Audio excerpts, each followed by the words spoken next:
Back here with more of the Talk Around Sports right here on 101.9 The Rocket. We're worldwide and online at theRocketRocks.com. 5:16 p.m. on this Friday afternoon on April the 24th. And right now, let's go to the phone lines where we have a guest with us that we invited to be on the show with us tonight. Cassidy McMahon is with us, joining us from the great state of North Carolina. And Cassidy, we appreciate you taking time out of your busy schedule to be with us here on the Talk Around Sports. I don't know how busy it is now, but thank you for the invite, and I'm super happy to talk about some sports. Well, Cassidy, just for our listeners out there, give us a background about yourself and how you became such a big Atlanta Braves fan. Well, my family background, I have four brothers, all played baseball. My dad is a Flagler Baseball College Hall of Famer, so the bloodline is pretty deep, and my brothers were just a big Braves fan, and that rubbed off on me right away. So, and my YouTube channel came from that. Thank you to my mom for being super annoying and making me bring out my passion for baseball and share it with the world. And Cassidy, you went to UNC. Is that where do you go to college at? UNC Charlotte. Right. And you're a big Carolina fan too, right? In basketball in North Carolina. Carolina basketball, yes. Carolina football, not so much, but I enjoy what Matt Brown is bringing back to the Tar Heel State, sure. And of course, you like the Hornets up there as well. Hornets, and sorry to all you Atlanta Falcons out there, but big time Carolina Panthers fans. Well, Cassidy, talk about the Atlanta Braves in this 2020 season. I know we got COVID-19 going on right now, but what is your expectations if we ever get baseball started back? What is your expectations and outlook on the Atlanta Braves on this 2020 season? My outlook, if it was a normal season, World Series definitely, and still World Series. We got a lot of youngsters, Austin Riley and Johan Camargo being the two big ones. That was a big storyline for us to watch. And I think with all of this COVID-19 stuff, we caught a break not signing Josh Donaldson to that big of a contract. And now we got two young up-and-coming guys that we've seen what they can do on the field and at a cheaper price tag for sure. So Austin Riley and Johan Camargo were big storylines, and I just really like the direction we're heading now and beyond for sure. But World Series are bust, as Freddie Freeman said, and as COVID-19 is still World Series are bust. 50 games, 100 games, I don't really care. World Series is a World Series. Speaking of the Atlanta Braves, what's your thoughts on bringing in some of these new pitchers such as Cole Hamels? I really like that signing. It's kind of the Josh Donaldson of pitchers. 1 year, $18 million. He's that veteran guy, and we got so many young and up-and-coming stars. Mike Soroka, Max Fried, Sean Newcomb, and Cole Hamels has been one of the more staples and premier lefties in the majors for so many years. World Series MVP, that pedigree, you need that in your rotation with as many youngsters we have. And losing Julio Teheran to the Los Angeles Angels, we needed to fill that void, and I think we did that with Cole Hamels. I know you usually always get asked the question about losing Josh Donaldson, what we're going to do for third base. So, in your opinion, who do you think is going to be our starting third baseman? In my opinion, the way it was going, Johan Camargo, because he can switch hits, and he did it in 2018. I believe he hit 272 and 19 homers and 72 RBIs. And so he's got the experience. He's played everyday third base, knows what it takes, and I think that experience in 2018 would give him the edge. Plus, he was hitting 304 in spring training, I believe. So he was on the right track for that third base starting job. You know, you're talking about the infield, of course. I mean, you know, we've got a great infield, in my opinion, and all, but what do you feel about the outfield as well? I mean, we know Ronald Acuna's out there; he's awesome as well. But what about the rest of the outfielders? And if we give anybody a break, do you want to see step in and get some more playing time that maybe doesn't get it right now? Well, I think the outfield would have been Ronald Acuna and right, Ender Inciarte in center, and Marcelo Ozuna in left as it stands. But if a guy needs a break, people will probably give me some angry DMs for this. But Nick Markakis, being as consistent as he's been over his career, 282 last year, he's just that veteran presence, that professional at bat, that pesky guy. So I would give the days off if needed to Nick Markakis. Also, Adam Duvall. I really appreciate what he brings to the lineup and the fact that he did not pout when he did not get the call up right away from Gwinnett last year. So I think it would be between Adam Duvall and Nick Markakis. I know that, speaking of Austin Riley, whether it's in the outfield or in the infield, he's kind of a utility player, but he come up and was doing really hot, hitting home runs after home runs, and kind of got cold, started struggling with the curveball. And I was reading the other day where Chipper Jones is starting to help him one-on-one how to read the curveball and hit that better. So I believe, you know, anytime you have a great player like Chipper Jones right there that can help you, I think that's going to help Austin Riley's game tremendously and help get him in the right direction when it comes to being the hitter that he was when he first got called up. That is definitely true. Kind of the same route as Dansby Swanson. We saw Dansby Swanson couldn't lay off that down and away fighter to save his life, and a lot like Austin Riley last season. So I think Chipper Jones, the amount of Hall of Famers the Braves have in their history, in their luxurious history, is a benefit that we don't really think about, but it is going to help Austin Riley and help all the youngsters grow in their game tremendously. And it's a luxury that the Atlanta Braves are just an amazing franchise up and down. And I think Austin Riley will take a step forward and stop swinging at that curveball all the time. I think his K rate in spring training was down to 2.02, which is 2 points lower than it was late last season. So it's already a step in the right direction.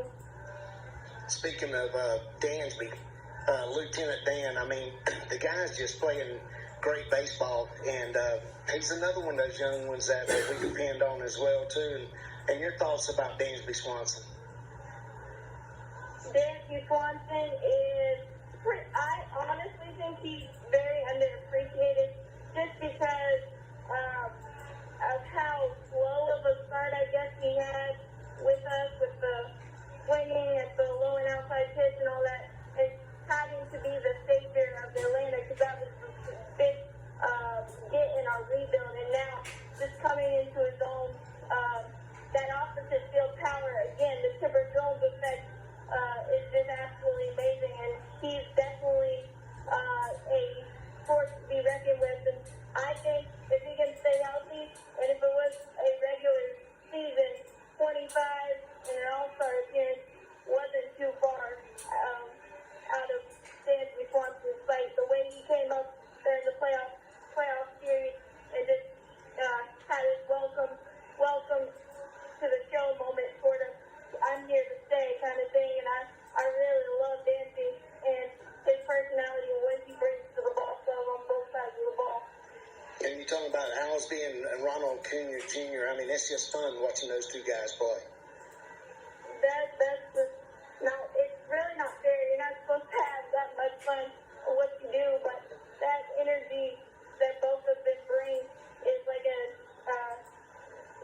it's infectious, and it makes me smile, and it's one thing that I miss so much. I wish Ronald would hustle a little more, but we'll get there. And but what Ronald does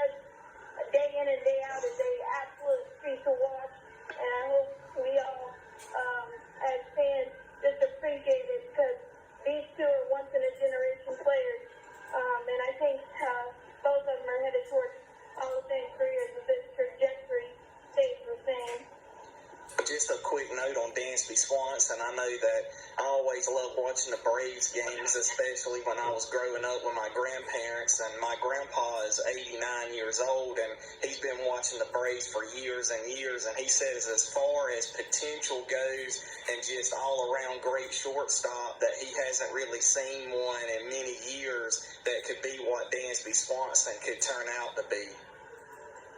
I completely agree with that.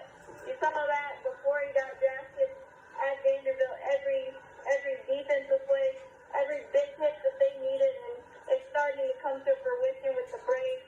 And quick personal note on Dansby, I met him 3 to 4 years ago now, I guess, and I met him down at Disney, and he asked me what my name was, and I said Cassidy, and he said, how do you spell that, with a C or a K?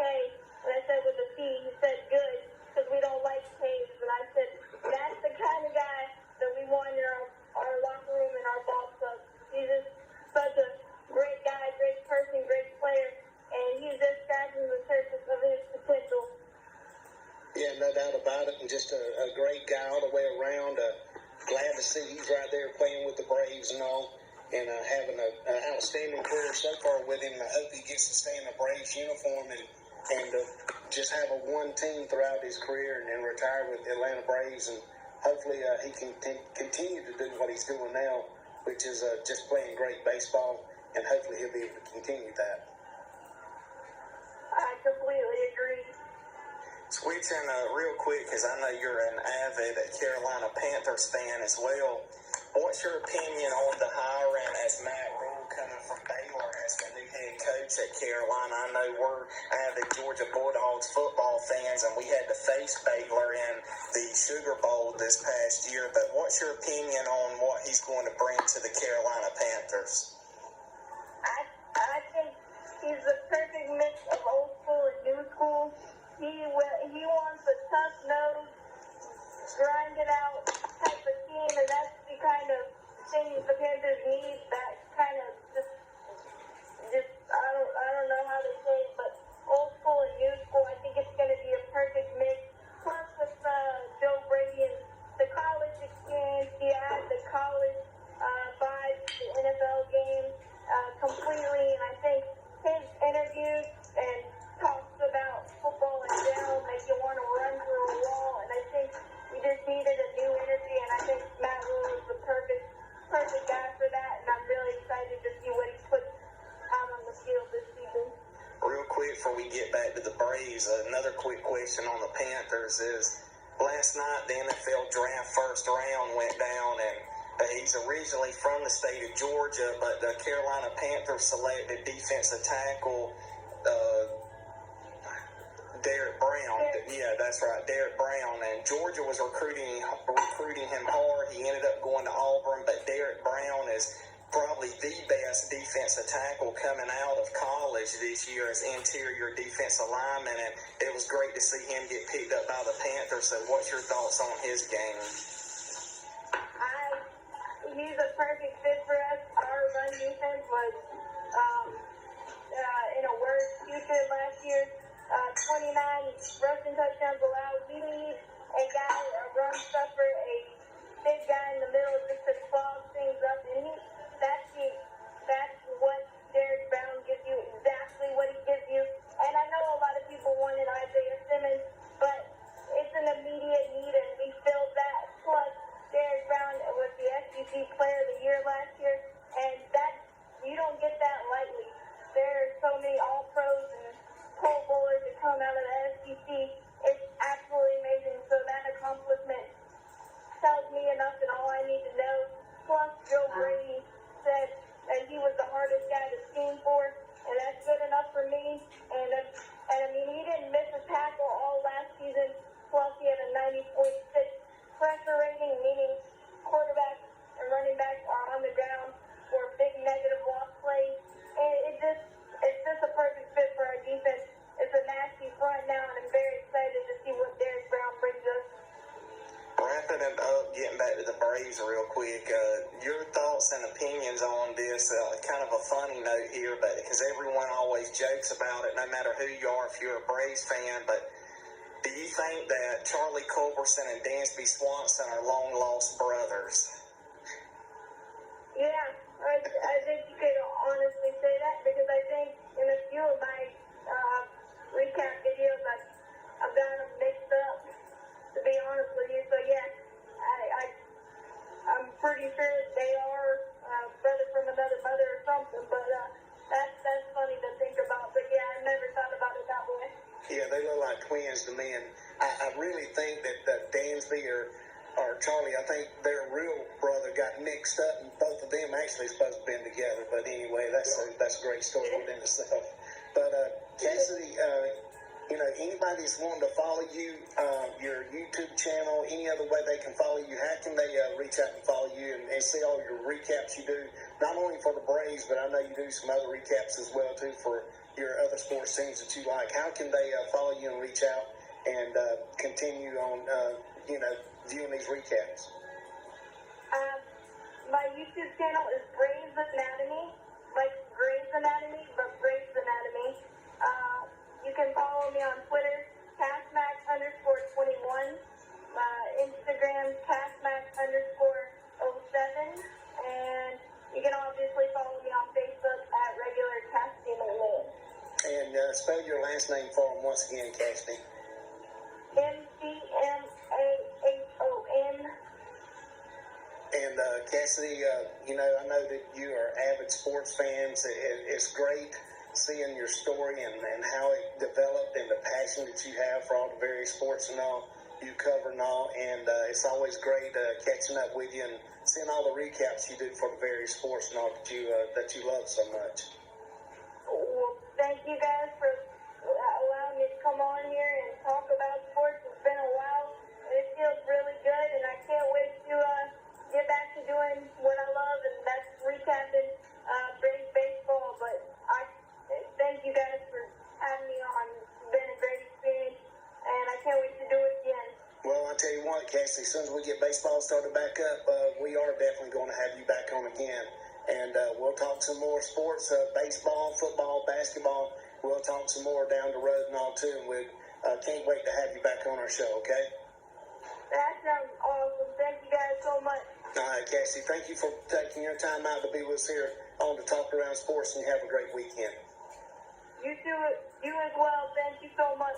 You're welcome. There you have it, Cassidy McMahon, avid sports fan, and Tyler, she knows her stats, she knows her sports and all, and it's just great seeing her, doing the passion that she loves doing. And if you haven't went out there and checked her out, you need to, because she's a very inspirational person. Yeah, definitely, and great stuff that she always posts and put up, so we'll be sure to get that shared on our Facebook page, so you can go over to the Talk Around Sports Facebook page and get out there and see some of this stuff that we talk about that I'll be sharing along as well. But absolute treat to have people like her on our show, especially getting perspectives from fans of what they think about different situations, whether it's players or just aspects of the game in general. And anytime that you can talk to someone like that, it's always a pleasure. Yeah, and if you get a chance, folks, I'm telling you, please go out and check Cassidy McMahon's website out, the Facebook page, her Twitter as well, too. Go out there, her YouTube channel, and that's Cassidy with a C, Cassidy. Her last name's McMahon, McMahon, and get out there and support her and her efforts and all. Just a super great person. We're greatly appreciated having her on. We come back, we're going to talk some more Major League Baseball news as well, too. And then around 5:45, we'll kick it in on the NFL side and keep talking football from there on. If you want to get in on the action, the number is 877-611-1019. Once again, that's a toll-free call on our hotline.